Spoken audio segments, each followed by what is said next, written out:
It's the Alien Conspiracy Podcast. We are your hosts, Agent ETA. Agent Ether. Agent Kruger. And Agent Anderson. Come along as we examine UFO sightings, conspiracies, and all things strange. You can follow the show on Twitter at AlienConPod. We also have an email address, alienconpod@protonmail.com. We would love to hear from you. And don't forget to check out our Facebook group and page, Facebook groups/AlienConPod. I think? Well, close enough. All right, this week's episode, Boogers and Other Obscure Cryptids. I gotta admit, pretty much the only reason I wanted to do this type of an episode is because ever since I found out there was a cryptid named Boogers, I really, really wanted to make an episode named Boogers. I mean, come on, dude. It's fun. But it's not really we'd be stretching it to kind of get an entire episode out of Boogers. So I figured we could each pick our own cryptid that's sort of obscure and talk about it for a few minutes. Fun times. You know, one thing I didn't realize before I started doing some of this research, I was aware of cryptids, you know, and there's quite a few very famous ones that most people are going to be aware of, but I didn't know that there's such a vast universe of cryptids out there. There's a shit ton everywhere. Yeah. Every continent, everywhere you look, there's cryptids every damn where, whether it be popular or not. But I chose to, choose a one that's not so popular. I think some people who are familiar with cryptids would be familiar with it, but most people probably wouldn't. But that's part of the fun of this episode. Heck yeah. And the cool thing about these obscure ones is that they haven't been done to death. So, if you're not super familiar with cryptids, you're going to come across some new stuff. And for me, that's just a lot of fun. Whereas stuff like Bigfoot, I mean, it's enjoyable to talk about, but it's been done by so many people before that you're going to hear the same thing over and over again. Not that I definitely want to do Bigfoot again at some point, because our last one, we only scratched the surface, but... Yeah. Oh yeah, you could go for days on that subject. That's for damn sure. And that's why there's a couple cryptids that we purposefully did not cover on this episode, or kind of like excluded from the options, because there's some that you kind of have to do your own episode on, like the Mothman or Bigfoot or something like that. You know what I mean? Or right. Like Chupacabra, El Cucuy, something like that. You know what I mean? You kind of have to. You're always coming back to these subjects just due to the fact that there could be information coming out, new sightings. You know what I mean? So it's great to come back and revisit it. Yeah. Oh, there's always new claims of sightings and experiences for sure with a lot of these ones. Speaking of El Cucuy, I saw earlier he was trolling Nurmagomedov on Twitter. Oh, Tony Ferguson? Yeah, trying to get that rematch, or not rematch. What am I talking about? Trying to get the fight in the first place. That thing was doomed from day one. We just didn't know it, Yeah. Until it was too late. I don't know why he's putting any effort into still trying to get a fight with him. He's retired. I mean, he's good and retired. The guy doesn't seem like he's coming back. If he does, it's not going to be anytime soon. I don't think, Mm-hmm. But all right. I don't know, man. Before we get started, Agent Ether has some polling to talk about. That's right. I took a look after Agent Anderson told me about this topic, and I wanted to see what Americans thought about some very specific things. So, how many Fuck yeah. So how many Americans do you guys think believe in Bigfoot? Percentage-wise. Percentage? Yeah. I would say 40%. 5%. I would give it about 20. It is 11%. Aw. Ding, ding, ding. Yeah, I already know the answers. It's true. I went through them. All right. What percent of people do you guys think believe that people and dinosaurs existed together? See, now I'm going to lowball my answer because I was so very off the first time. 2%. 10. I was going to say 2. It's 24%. What? That's 1 in 4 people just about. I know, it's crazy. I'll give you guys an easy one. How many Americans in percentage believe in angels? I already know the answer. Oh. I'm not going to answer this one. Oh, hell, I don't know. I would say 80%. 60. I'm saying 60. 60 is close. It's 45%. Let's do some UFO ones. That's not very close. How many people believe in life on other planets? I would think that'd be a pretty high percentage. I would think. Yeah, it is. Let's stick with the 80%. I was going to say 85. It's 66%. Damn it. Son of a gun. You guys suck at this. All right. I know. Hey, I'm not hearing any answers from you. Well, she already did this earlier to me. I know the answers. I went over them. So 33% of people believe the government is hiding something about UFOs, and 45% of people believe that UFOs have visited Earth from other planets. I don't know if I believe these stats. Well, just keep in mind they're usually very small polls. It's just for fun. There's not a lot. There's not that many believers. No. We gotta bring them up. We gotta bring those numbers up. Believe, people, believe. Believe. Yeah. Or don't, either which way. Oh, yeah.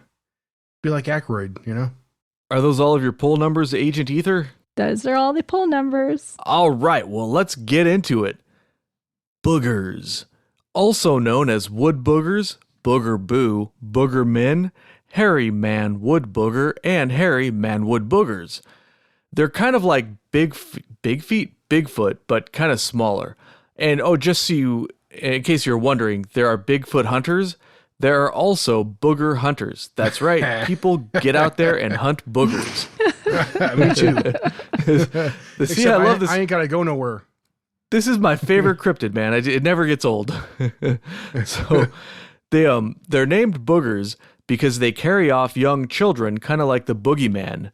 Children are told to stay out of the woods or the booger will get them. And these are mostly sighted in Virginia and West Virginia and also in the southeast United States in general. That's where you get all the booger reports. They're, like I said, they're kind of smaller, but they're also more aggressive than Bigfoots in general.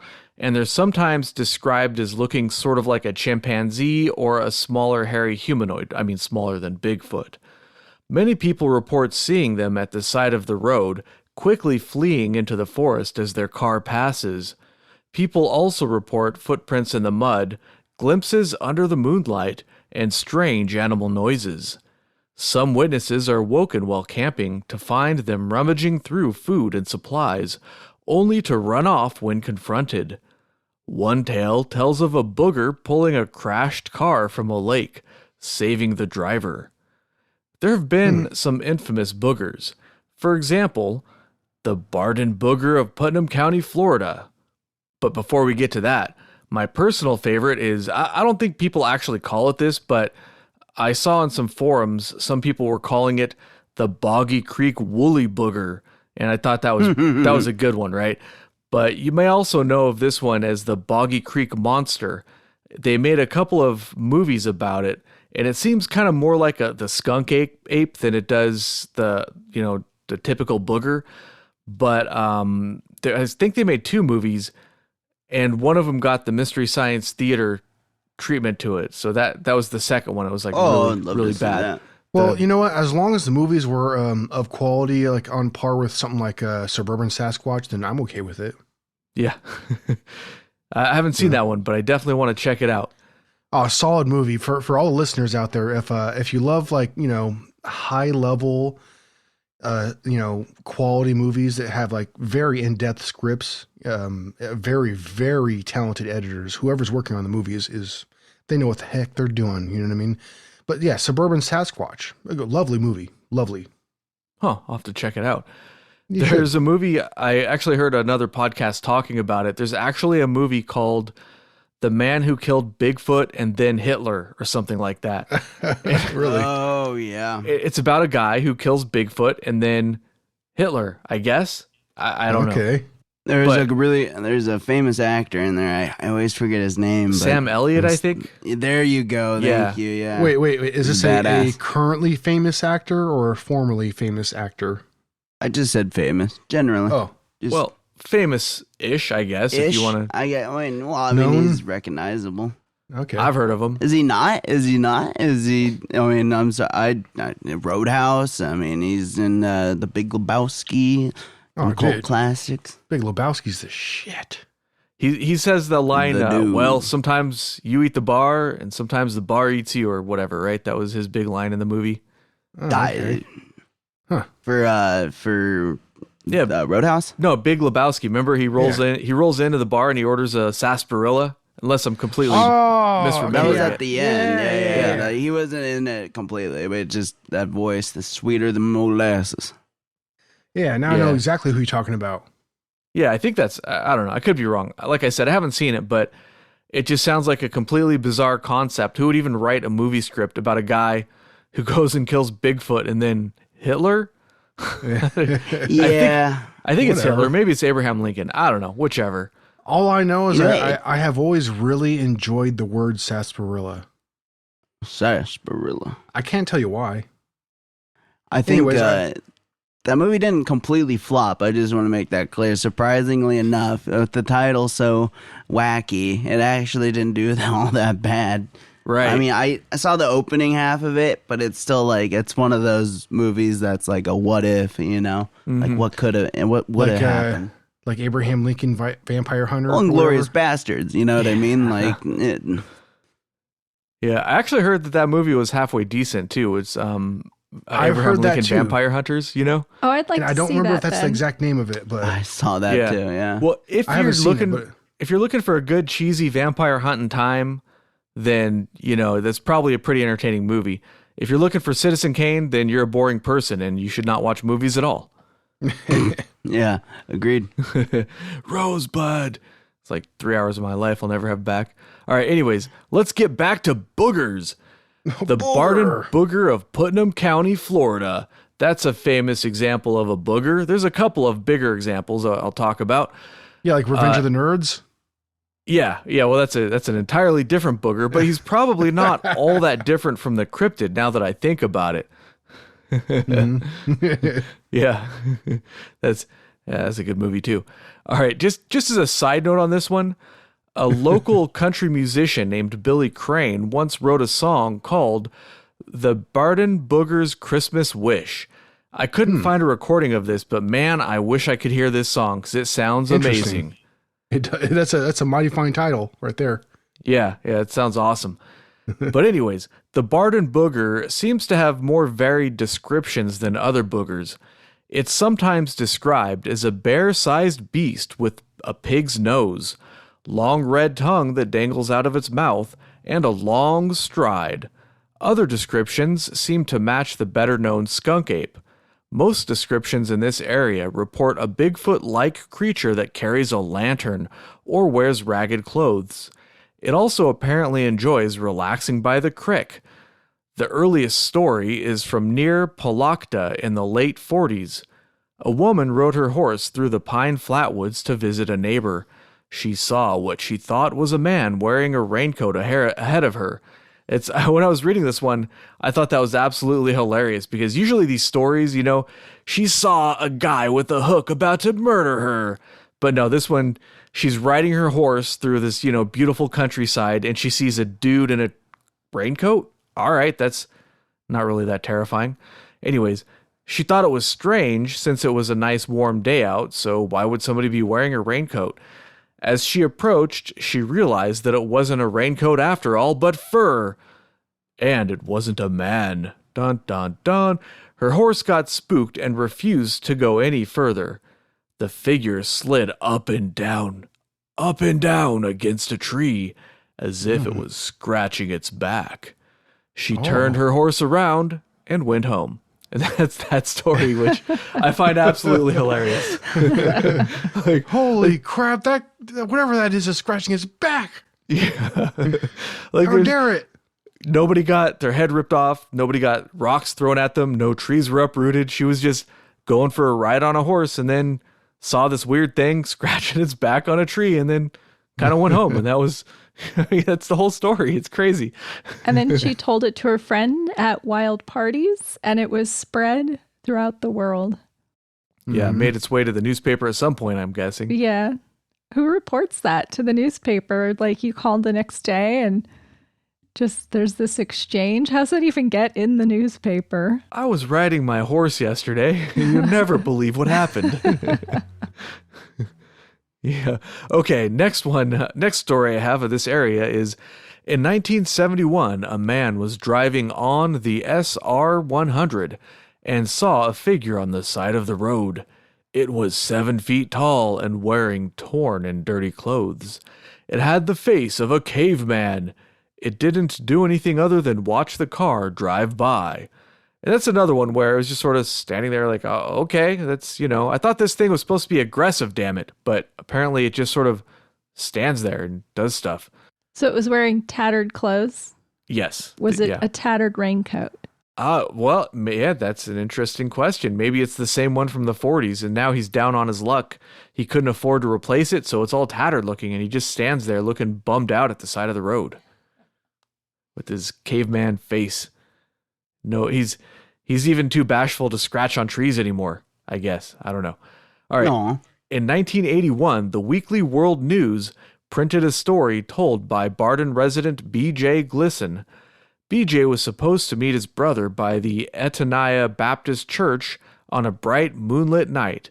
He and an unnamed witness heard someone mumbling and saw something move in a nearby pond. Whatever it was didn't seem to have legs and didn't make any noise. And that one's somehow tied to this, but I'm wondering, maybe it was just a turtle? I don't know. A turtle. Was it really the Barden Booger? Maybe it was just a turtle. Who knows? But these are just some highlights. There's been a lot of sightings in this area. Yeah, go ahead. Was that you, ETA? No, nothing. I don't know what happened. I blacked out. Oh, okay. That's not good. Sounds like a good time. All right. Oh, there've been a lot of other sightings in the area. For example, one of the locals claimed that a booger stole clothes off of their clothesline. Someone else claims that he surprised it while it was raiding his fridge. That was so crazy. Imagine if you go out for a midnight snack, you see basically a little Bigfoot like tearing through your fridge. I mean, even if it didn't do anything aggressive, that would be quite a startling sight, I imagine. I don't know. Yeah, I would run up and kick it. Yeah, right. I would. I just bought that stuff. That'd be I would crap my pants and crazy. run. I mean, even if it was just a chimpanzee, man, those things are pretty strong. Oh yeah. All right. So in 2006, the St. Augustine Record reported that, I'm guessing that's a newspaper, reported that a booger had appeared at Palakta's Azalea Festival in Ravine Gardens and was carrying an American flag and a bouquet of azaleas. Wait a minute. All right, this sighting doesn't sound like a legitimate sighting to me. This sounds like probably somebody in a costume. I'm just guessing. I don't know. Yeah. Quite possible. Yes. Still fun, though. So what the hell? Publicity stunt. Yeah, probably. The name itself was coined by a journalist named Jody Delzel, who writes about it from time to time. He said, "I keep him alive because he's fun. The people love to hear about his antics. Whether it's a legend, myth, or real, the Barden Booger is seen as harmless and fun, not a boogeyman or aggressive like other boogers." All right, I have another booger for you, the Downy Booger. This one was sighted in Winston County in the late 1800s. Witnesses reported very similar things to other boogers, but this one they said that it was half man and half beast, and it had terrorized people, attacking people and livestock in the area. A local named Jim Jackson was transporting barrels of moonshine to Galloway, a mining settlement nearby. He saw a strange creature frolicking right behind his wagon. Startled, he took out his revolver and shot it twice. And this is why we can't have nice cryptids, people. Just, gotta go around blasting them all. That's why you never find them, because Was this they're guy all getting like, shot, right? that motherfucker frolicking? You must die. We will not be having that near my moonshine. Right. Get off my property. So, anyways, the poor thing apparently screamed like a woman and limped away on 3 of its 4 limbs. A posse was formed to track it down, but they only found a trail of blood leading to a cliff. And the description didn't say that they went to the bottom of the cliff to look for it, presumably because they were too drunk to climb down there after partaking of these moonshine. The authorities say, is this moonshine in the back of your truck or back of your wagon? And old Jim Jackson there says, No, sir, those are just barrels of good old-fashioned water. They say, all right, well, I'm thirsty. Let's all have a drink, right? And then by the time they find it, it's probably down there at the bottom of the cliff, right? Nah, it's gone. It's gone. Let's go back, Nobody wants to go down there. So apparently there's a children's game similar to hide and seek that's based on this cryptid, the booger. I found an anecdote in a forum that I thought was really cool. Somebody put, when I was little, we used to play a game called Booger. It had to be played outside at dark. One kid was the booger and would hide somewhere like in bushes. The other kids would then skip. Yes, you had to skip around the yard singing, "Ain't no boogers out tonight. Grandpa shot them all last night." If the kids got close enough to where the booger was hiding, the booger would jump out and chase the other kids back to base. If one of the kids got caught before making it to base, then they were the booger for the next round. So it's kind of little take on tag or hide and seek or something. I thought that was kind of a fun little anecdote there. All right, to wrap up the boogers is, I would love to talk about them more, but we'll get on to somebody else here in a second. But there's a lot of different types of them. Some of them are small Bigfoots. Others, they're reported kind of more like just a regular skunk ape, but in that area they call them boogers. And some of them bear no resemblance to Bigfoot at all and are kind of based on some sort of local folklore. Personally, I think it's entirely plausible that some of these sightings are caused by escaped chimpanzees or other types of apes or monkeys. Like maybe they got escaped like a zoo, a laboratory where they're being tested on, or maybe some kind of circus. We did not let our chimps out, just so you know.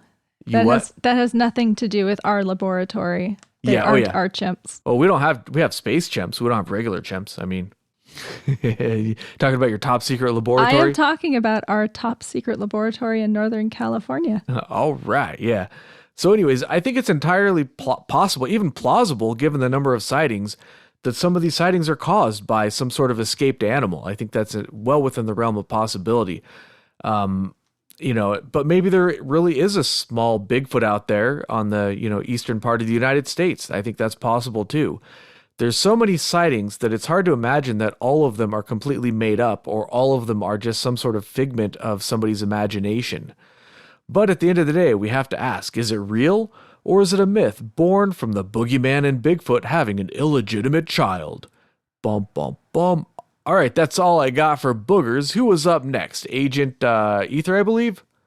Or no, it was Agent Kruger, I think. All right, okay. So we did our polls earlier, and speaking of all these polls, there was one more I didn't mention, and that was that only 6% of Americans believe in unicorns. And that made me really sad because I grew up watching this movie, The Last Unicorn, which you guys probably have not seen. But have you guys heard of the band America? Yeah, maybe. Of course. Yeah, they did all the original music for they the also movie. did the soundtrack for South Park's what was that movie? Not South Park, but the guys from South Park. They made that movie, and the theme song is like "America, fuck yeah, America, yeah. World Police" or Team whatever. America. Yeah, America did the soundtrack for that too, right? Yeah, America. Fuck yeah. I thought that was actually Trey and Parker who made that song. Oh, okay, my bad. Well, it seems like America should have done the theme songs for those, right? Oh, it sounds like it. Yeah, I mean, I would totally go with it. All right, sorry. Gonna save the motherfucking day, yeah. Sorry for the interruption, Agent Ether. Yeah, I want to talk about unicorns. Well, like Ventura Boulevard and, A Horse with No Name, right? No. America? No, Right? unicorns. So there were actually unicorns that existed about 30,000 years ago, but they were big and hairy and they weighed about 4 tons. So probably not where the legend came from. But there are older stories. In France, there's the Lascaux Grotto, which are caves. There's some of the oldest paintings in the world, cave paintings, and they're 20,000 years old. And they depict pretty clearly unicorns, delicate white mares with really long horns, and those are in France. Some stories in Eastern and Western culture are different. So the first writings about unicorns were from 2700 BC in India. They also have a lot of bronze seals from the Indus Valley at around that time. So we're talking about a lot of old stories. In Greek mythology and natural history, they described unicorns as a real animal from far off places, usually India. So they weren't considered this magical creature in that they believed that they actually existed, and they were shown in medieval tapestries and paintings. Their horn was thought to be made of a substance called alicorn, and the powder was sold in Europe until the 1800s. It was thought to cure diseases and poisons, and cups made of the alicorn were given to kings and traded throughout the Middle Ages.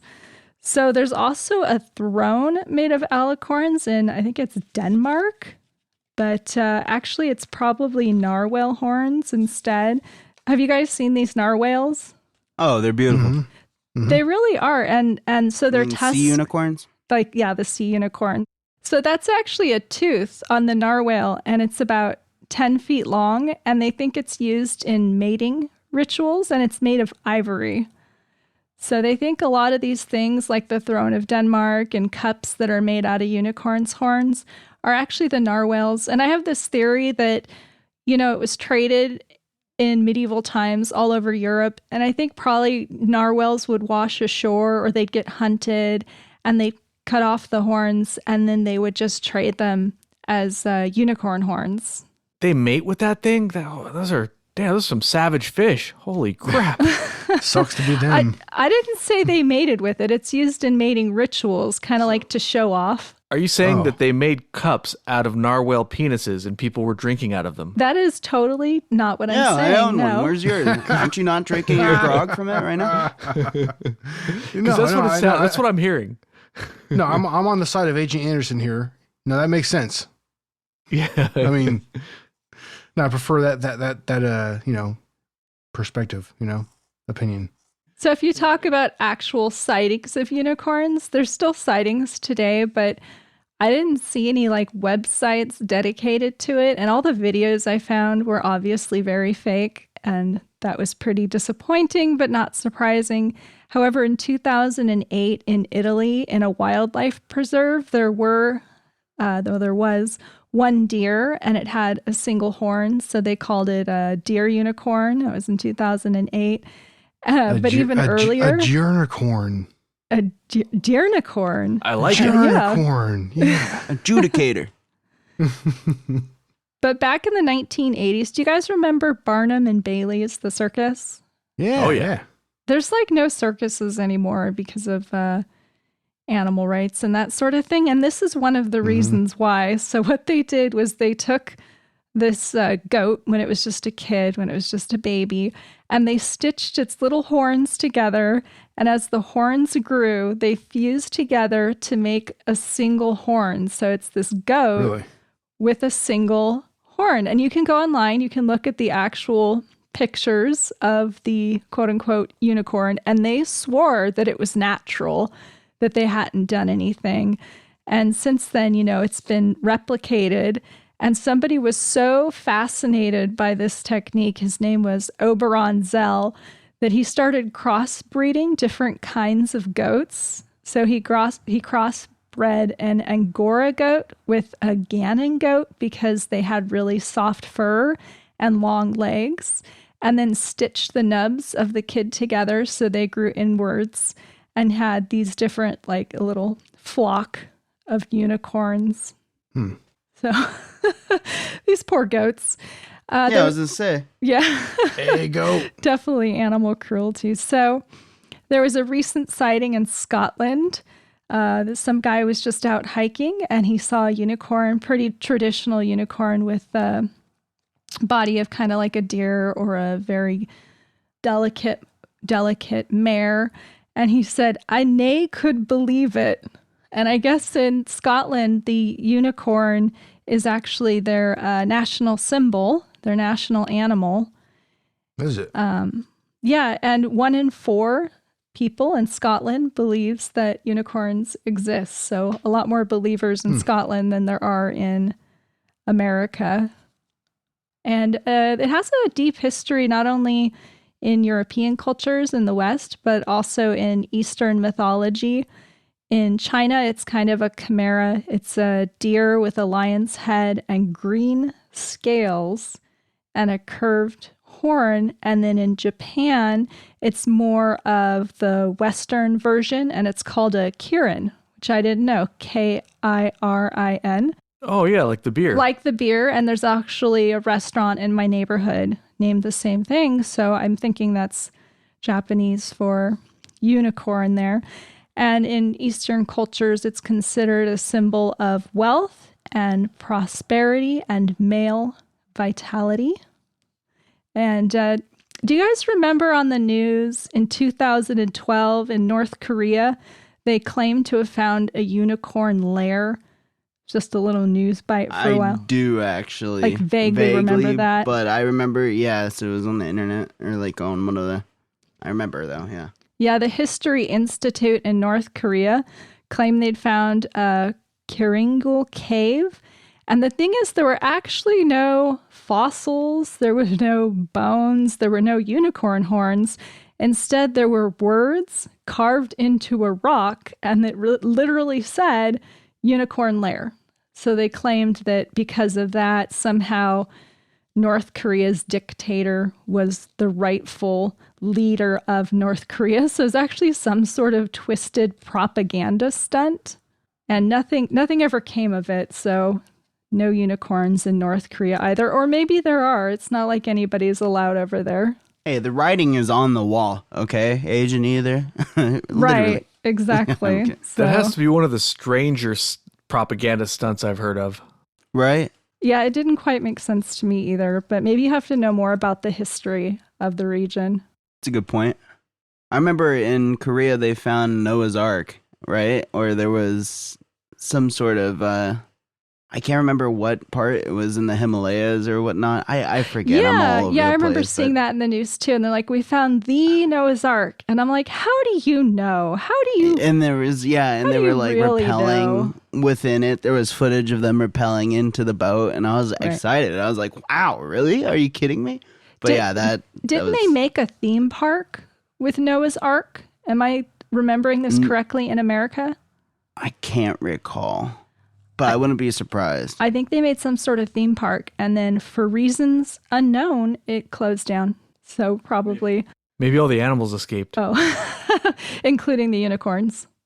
If it somehow was closed due to water flooding, that would be some serious irony right there. It would. That would be really funny. So I wondered if, as far as unicorns went, if Native Americans believed in unicorns, because there's this separation of the peoples over from Eastern and Western cultures. And actually, some Native American tribes do have a unicorn that's depicted in their mythology. And just like in Eastern and Western beliefs, they think that only a virgin can tame its fierce spirit. So that's very similar to our mythology, where in order to capture the unicorn, you have to have a fair maiden. And they would have like these hunts where people would try to slay the unicorn for their hunt of horns, very similar. And they also have a lot of symbols in Africa of the unicorn. For example, in some places, it symbolizes the rank of prince, and it sometimes is used to symbolize the sun. I've also seen it used in a military way too, or part of their unit or whatnot, just as like on a flag, just to represent, or respect like aviators do with their They're putting units on flags? That doesn't sound right. Oh. Never mind. Oh. Well, different countries have coats of arms, and a lot of the coats actually have unicorns on them, like in Switzerland and the Czech Republic, Hungary, Germany.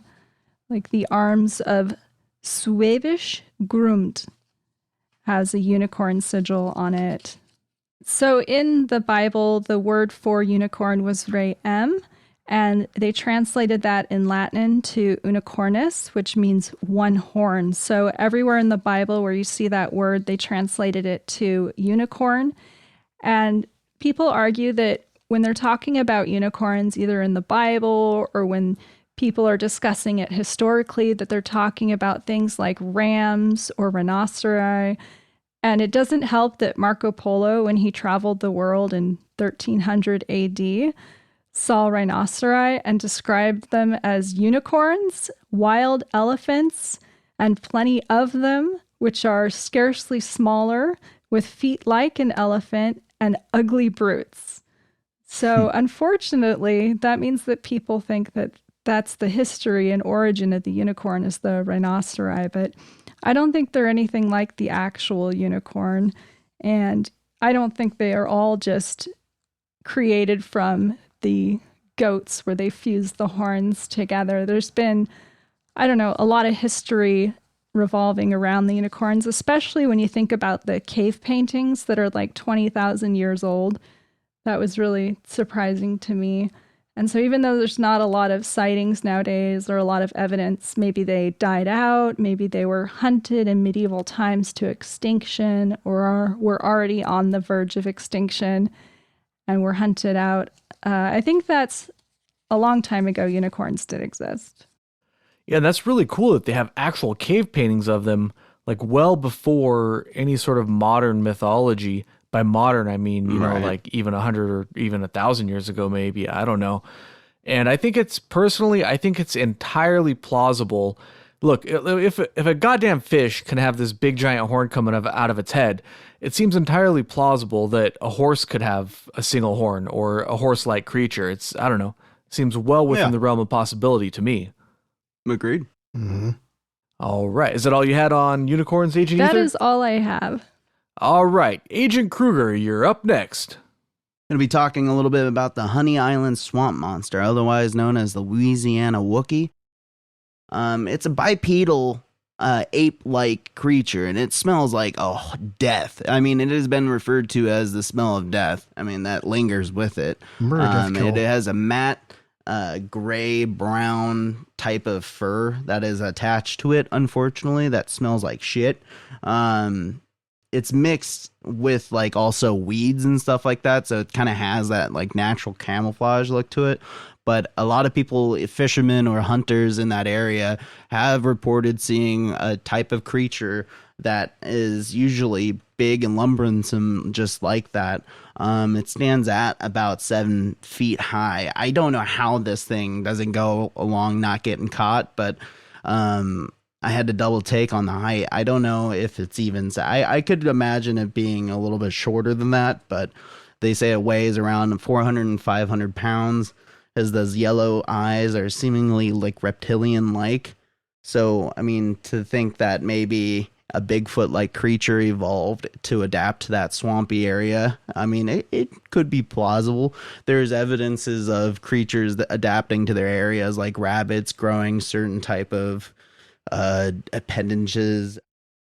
But yeah, the massive smell that it emits is definitely, it lurks around it, and it's, like I mentioned, the stench of death. And I can only imagine something that's furry and has weeds growing out of it isn't going to smell too great. It's also been blamed for a lot of the deaths of livestock in that local area, and also missing children, unfortunately, in adjacent areas. The account that really brought light to this creature was the 2 hunters that were somehow flying, and I couldn't find more into it. It just kind of launches you into it, saying that they spotted a cabin in air when they were flying, and that they went to go investigate it, and just, I don't know what they're planning on doing with that cabin. I don't know if they're looking to make moonshine from that cabin or what, but as they were going to it, but as they went to go find this cabin, they spotted a creature that was large, and that's, you know, it looked like I said it looked, and it shit its pants and ran, and it wasn't wearing pants, but they said that the creature quickly moved away, and it hit the underbrush, and it sped off wherever it went into the thick, swampy area. And as the 2 hunters went to go look for it, they found 3 toed webbed footprints that followed wherever it went off, but then it went into the swamp itself, and that's where they lost it. So in 1974, Ford and Mills returned to that area on a duck hunting trip. The two found several dead bodies of boars that had their throats torn out. Realizing the boars were too far from the water to have been killed by alligators, they began to suspect that the monster that they encountered 9 years prior was involved somehow. This suspicion was confirmed when they noticed footprints that were around the area, three-toed and webbed. Rather than have a second run-in with the swamp monster, Ford and Mills retreated from the island and at a fast pace. Later that night, they decided to return with more friends and to try to make casts out of the footprints. You can actually go and find these casting of the footprints if you would like to on, Wikipedia or any of the Cryptids, I believe it's called. It's a fandom website for a lot of these cryptids. And yeah, a lot of photos that have, or not photos per se, but a lot of people made casting out of some of the footprints. And there's a lot of depictions from accounts from witnesses. But yeah, a lot of it, they depict a large ape-like creature with a alligator-like face or like a reptilian-like face, but not like your typical Sasquatch. There is footage of it from 1963. This footage that was taken of it was actually from Harlan Ford himself, but it was never brought to the light because it was just stashed away into his attic. The footage that it contains shows a creature that's looming in the woods in the distance, and it's hard to tell if it's actually what he states that he saw. And there have been people that have gone into the actual recording and stated that it could contain fraudulent footage where it's not legit. But it's up to you to decide for yourself, really, in the end. It was interesting because his granddaughter found that footage of the Super 8 film that was in his attic a number of, I'm not sure exactly how long, but it was after his death. And there was another man actually named Ted Williams who claimed to have seen this creature many times. And he even believes that there's to be multiple types of swamp monsters out there, not just like this one, but just various different ones like lizardmen. And there's another famous story about a lizard type creature, humanoid, that is within those type of areas. But Ted Williams stated that he could have killed him on a trip when he ran into this creature, and he says, but I didn't because it seemed like they didn't want to harm me. I don't know about you, but I might have taken a shot myself. I don't believe in, I wouldn't be out hunting. I got to be honest, I don't believe in hunting all that much. I don't need to go shoot anything. All I need to go is just go to the supermarket and shoot something down with my credit card, and then I'm out there grilling steaks. But yeah.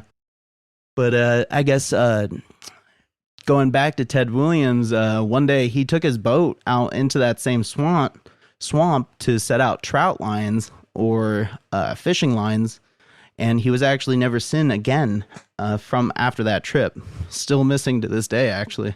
He went to live among them. Yeah, he tried to start up a new population. Subterranean humanoid monkey reptilian people. Yeah. I bet the boogers got him. Oh, shit.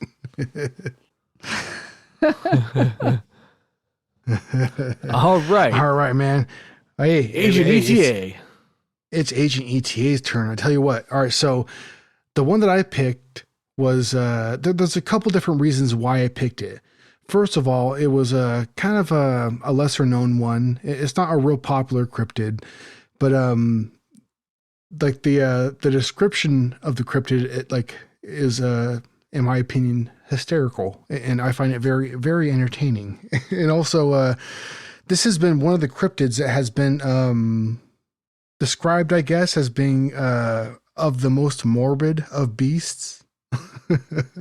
So anyways, the one that I speak of is the squonks of Pennsylvania. So a squonk is supposedly a cryptid about the size of a pig, right, with a little bit longer legs. There's a couple different, slightly different descriptions of a squonk, But basically what a squonk is a being the size of a pig with very loose fitting skin. I've heard it described a couple different times within my research as ill-fitting skin, but this loose or ill-fitting skin has random hairs on it and stuff, stubble, but also an abundance of warts and moles. So, and that's a key factor when we're talking about the squonks too, because that really heavily affects their personality, the way they act. And also the way that some squonk hunters find squonks. So at any rate, the squonks live in the hemlock forests of Pennsylvania. And the first depiction that I was able to find of a squonk, or the first mention of a squonk, was actually a book that was, I believe it was released in 1910, I think, by this fellow named William T. Cox. And even the name of this book I find kind of funny too, because it's called Fearsome Creatures of Lumber Woods with a Few Desert and Mountain Beasts.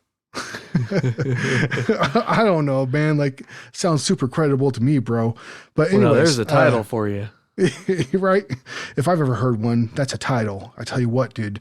So a squonk is one of the more interesting or more hilarious cryptids, I think, because of their personality. So because of their very repulsive appearance, so I guess this cryptid is a very self-aware cryptid. Okay, they're very aware of how ugly and repulsive they are. So they spend a lot of their time hiding in corners and crying. Okay, and that's one of the reasons that's why. Really sad. Yeah, and they also typically tend to travel around like at dawn or dusk. So, obviously, there's less possibility for people to see them. They're one of the very, very much so more elusive cryptids that I've read about. They do not like people to see them. You know what I mean? They're very, like I said, they're very afraid, but they're also very, ashamed. You know what I mean? They don't want anybody. They know what they look like. Like I said, they're self-aware. And so the squonk hunters in Pennsylvania, they will travel around at dawn or dusk, and they will listen to like a soft, subtle crying or like a whining or whimpering. Some of the hunters of the squonks, they will travel around at dawn or dusk and try to listen for a whimpering or whining of some sort. Like some sorry ass motherfucker that's just feeling sorry for himself out in the forest and just letting it all go. That's probably what it sounds like. You know what I mean? They don't think that anybody's around. They think they're all alone, right? So they're just letting it go. Do you speak from personal experience? No, I don't know what you're talking about. How? But so no, that's just the way I imagine it. You know what I mean? But that's very vivid for someone who's just using their imagination. I have a bitchin' imagination. I tell you that much. I think you have a sensitive soul. No, never. I don't know what you're talking about. That's crazy, dude. That's so crazy. Anyways, so the squonks, there's a couple different drawings I've seen online, and it's very entertaining because my favorite one, to be quite honest, it looks like an aged 80-year-old man's nutsack. with sad droopy eyeballs, like a sad droopy face, but like anybody, as soon as you Google like a squonk, you're going to see that picture. You'll know exactly what I'm talking about. But it's hilarious, I think, just because the description of these guys. So there was actually supposedly so there's a story that there's a fella in Pennsylvania that actually ended up catching one of the squonks, right? But because of the squonk's, morbidly ashamed behavior, whatever the hell it is, the squonk, so the guy imitated the squonk, like he started whining and stuff, right? And coaxed the squonk supposedly into like a canvas bag that he had, and he got him into the bag and started back home. Got myself a squonk, baby. I'm gonna show the wife and kids. And so he got somewhat close to home and discovered that like the weight of the bag had lessened quite a bit, right? So it turns out that the squonk had dissolved themselves into water because their amazing ability to cry and whine, I guess they were able to just dissolve into tears. That's the story, at least. But like, yeah, it's very bizarre looking. I'm looking right now. Yes. That has to be one of the stranger cryptids that I've ever heard of. I've never heard of this one before. And it's not right? like most of them that you read about, they have some kind of superpower, like whether it's super strength or the ability to like suck your blood or whatever. No, the squonk has an abundance of warts and moles. Like I said, that's his superpower. And it's really sad, and it can cry itself into water. Yeah, so its superpower supposedly actually has been described also as an extremely low IQ. All right, so dig this. This is the funniest part of the whole story. Okay, so in Pennsylvania, there's been a lot of deforestation. The lumber mill industry is very active, especially during the time of when this cryptid became popular in their local culture, and so supposedly what had happened was once the hemlock forests in which these squonks resided had been, pretty much taken away, the squonks had gone over to like this like swamps and marshes that were around the area. And the story goes that after they had gone to the marshes and swamps, they circled the marshes and swamps for so long that their I think it's their left feet, the two left feet had actually developed webs on the feet, right? They evolved, in a very short period of time, I guess. But anyways, so they developed webbed feet, and once they actually entered the water, they just swam around in circles and ended up drowning. Because of exhaustion, they weren't able to go in any particular direction in the water because they had two webbed left feet. Is that where the saying comes from? Having two left feet? No, maybe. From squonks? You know what? Why not? I like that. You know what? I like that. Yeah. I'm going to go ahead and decide to accept that as a truth, But it's funny though, because it's one of these cryptids that like, to be quite honest, I'll give you my real opinion. I doubt it's real. I think it was made up and as a joke. Because, just listen to the, it's so ridiculous. The thing has been basically described as a giant freaking nut sack with a sad, droopy face and legs. And it cries itself to sleep every night, basically. And, the way the hunters track these creatures are by following the trails of tears, by the way, and the whimpering, the sad, whining and whimpering that they might be able to hear at dawn and dusk in the hemlock forest, And so it's just and also that last part about the webbed feet, and they circled a marsh or swamp for so long that they developed webbed feet on the left side and not the right. So when they ended up going to the water, they just exerted themselves and drowned because they're that dumb. I love it, dude. I love it. This is one of the crazier ones, dude. This cryptid is just completely bizarre. Now that's a cryptid. I like it. Yeah. Yeah. Yeah, but that's the reason why I'm just thinking of a nutsack with legs, like you mentioned. Damn, that's the shittiest cryptid, man. Yeah. You don't have to feel threatened with this thing. It's just gonna try to hop in the water. It's gonna kill itself. I don't know. I kind of want one now as a pet. It's like those cats that don't have any fur. Yeah. Right? Oh, what? You could have one of those just cats. grab it and squish it. And those things are an abomination. And yet they exist. They're not That's so true enough. elusive. Or maybe a naked mole rat. Those are pretty grody Oh, you looking could have too. a collection. I like it. Friggin' mole rat. That's my naked. That's my nickname. I go by that name, Naked Mole Rat. Oh. I think we should change your name to Agent Naked Mole Rat. Agent Naked Mole. That's kind of maybe just Agent Naked Rat. Ew. Shorten it a little bit. No. I like cougar better. Yeah. All right. So is that all you had on the Squonks, Agent ETA? Yeah, I guess. Well, I guess it's about time to wrap this one up then. Thanks for listening. You can follow the show on Twitter at AlienConPod. We also have an email address, alienconpod@protonmail.com. We would love to hear from you. And don't forget to check out our Facebook group.